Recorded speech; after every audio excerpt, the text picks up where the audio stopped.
So, a few people might be a bit curious as to what happened to Fred after last night's events, and so we did another little Eterna session together. I'm gonna keep this video marked private until Fred is able to tell the story himself.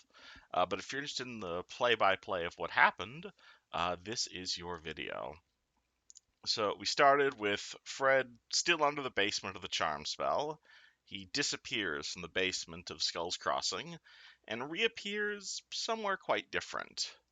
There was a bright light all around him, and soon Fred found himself standing in the middle of a city.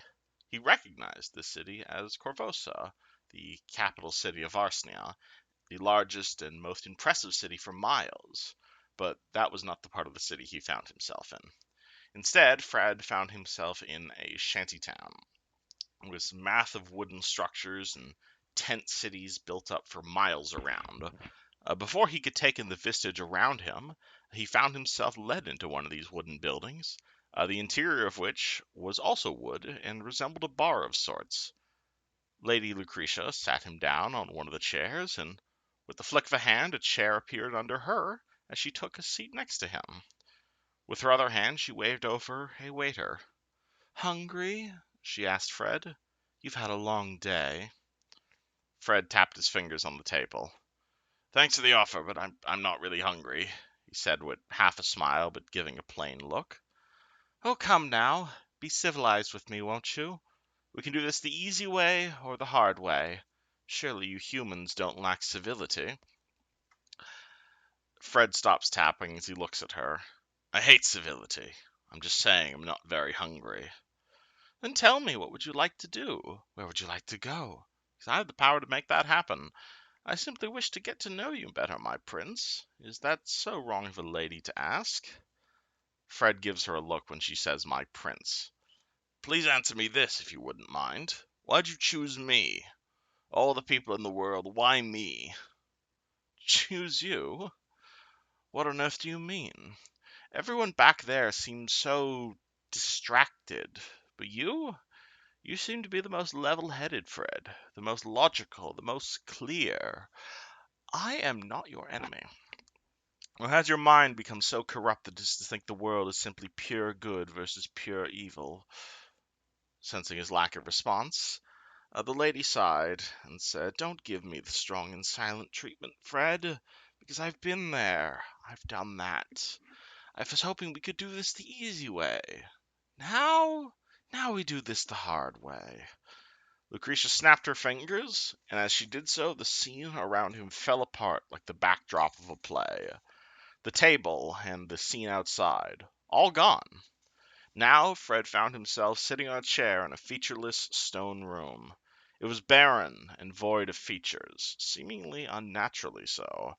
There were no obvious entrances or exits, and the only one next to him was Lady Lucretia, whose face suddenly erupted into rage, and immediately backhooked Fred on the side of the face, knocking a tooth out of your mouth. As he recovered, she smiled again. "Do you want to talk yet, Fred? Or do you want to suffer in silence?" Fred spat out a little bit of blood after her slap. "Well, I've seen a huge gray area when it comes to that topic." "Topic indeed. Do you even know who or what you fight against, Fred? Who you defend with your actions? The amount of lives you have ended, directly or indirectly? Your group calls me a mass murderer. I am nothing, nothing compared to the atrocities committed by you Varsnians.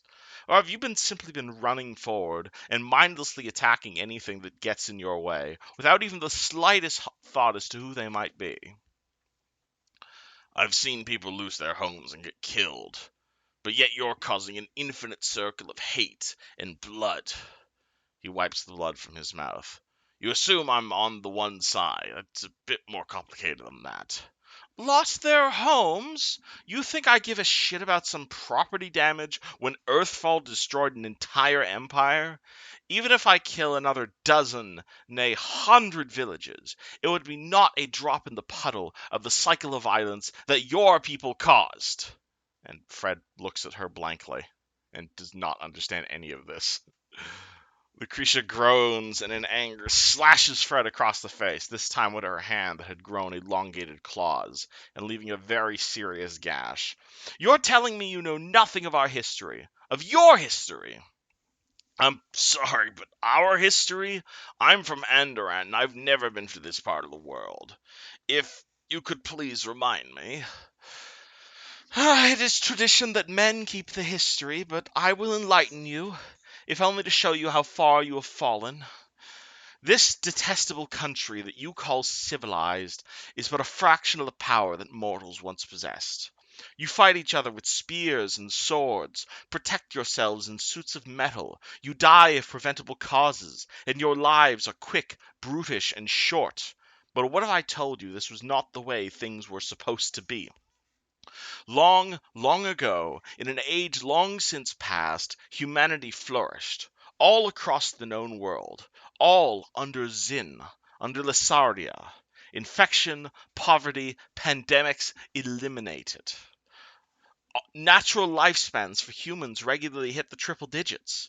And many of the magical conveniences your kind are only now just reinventing, such as gunpowder, steam, and indeed magical flight, and powerful magic such as resurrection were as common as longswords are today.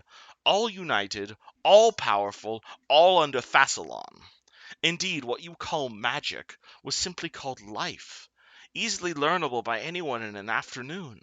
Spells like, say, Burning Hands, the sort of spells your Yuzjin spends months poring over tomes to learn, that is how much has been lost.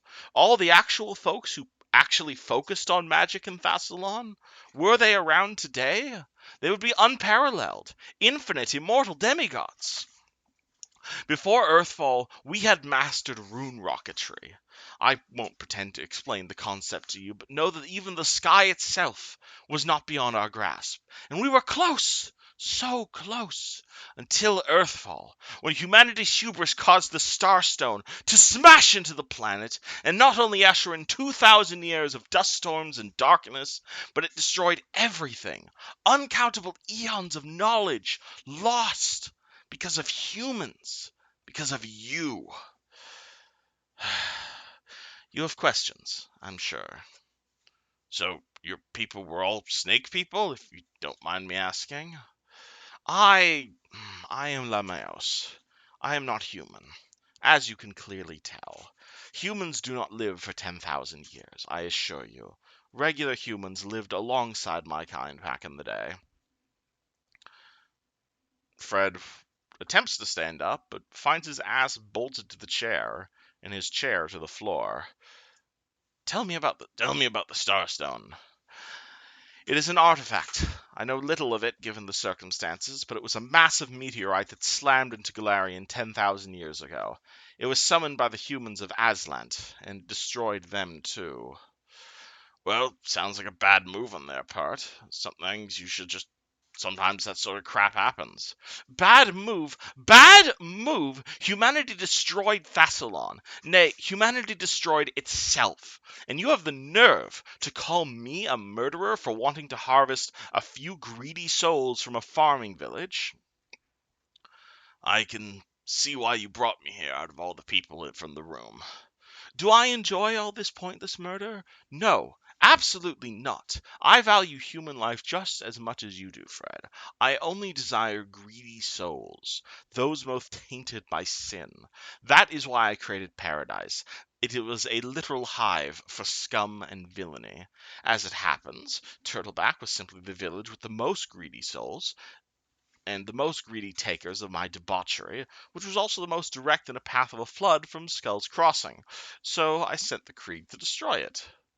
Then why don't you do it more honorably than killing the whole damn town, Lucretia? Honorably? Oh, why don't I just walk into the town and say, oh, I just need a few hundred of you to jump into this portal right here to sacrifice your souls in order to resurrect the greatest empire that your mortals can't even hope to imagine? Putting aside the fact that many would call me monster the moment I revealed my true form to them, humans are selfish, spiteful creatures, incapable of thinking beyond their own self-interests. Fred tried to scoot the chair a bit closer. Yes, I'm talking to you right now, if am I not? I'm actually getting a bit of your point of view. Don't get me wrong, I get where you're coming from for your anger and your pain. If I were in your position, I'd feel the same way. Huh, truly? We don't need to be enemies, Fred.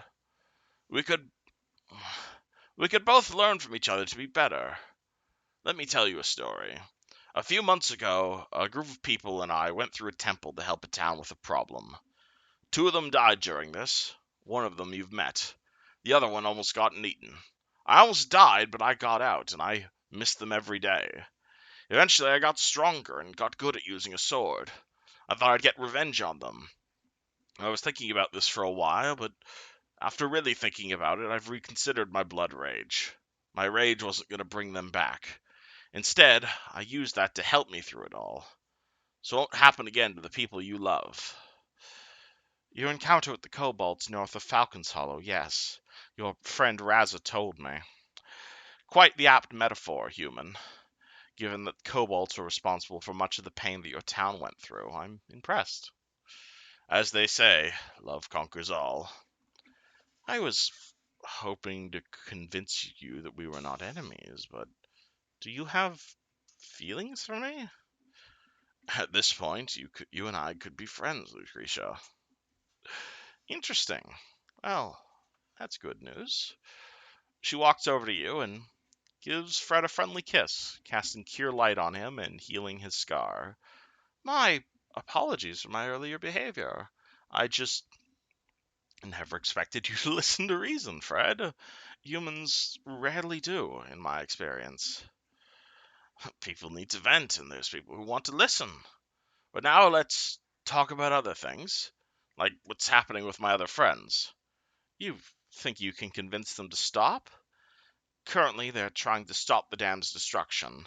I doubt they will. Really, with the amount of souls at stake, it would be a terrible tragedy if they did, don't you think? No, you and I are going to open the dam, so you can start anew. Lucretia, from what I've heard, I think there's good in you. What? You want me to open the dam? Why? You want to bring back an entire empire, and I think killing an entire town isn't going to give that empire the warmest welcome. Fred paused for a moment. Before you say anything, I know I hear it, I've heard it all before. It's the only way, but you could do so many different ways without mass murder. I had to talk to an entire group of necromancers to stop them from hunting androids, and they stopped. If you want to bring back an empire, teach people their ways. Help them. Show them your kindness, not your wrath. Lucretia pauses at that. What would you propose I do instead of collecting the souls I need? As I said, in my experience, most humans are not willing to give their selfish lives for the resurrection of someone more greater than themselves. If if you want your people to live on, do it in memory, Lucretia. Go teach people your ways. I'm pretty sure people would love to learn from what you've done. Perhaps you could help them recover that lost knowledge and spread it around. Show them that your people grow from knowledge and not from destruction. No, you don't understand, Fred. Ever since Thassalon fell, we've been working. At first, it was just me and my sister, but then we found other survivors. Not many, but enough to make it not hopeless. Thassalon was destroyed, yes, but it can be rebuilt. It will be rebuilt. And I'm happy to tell you we are making progress. Thessalonian glory will be on display for everyone again.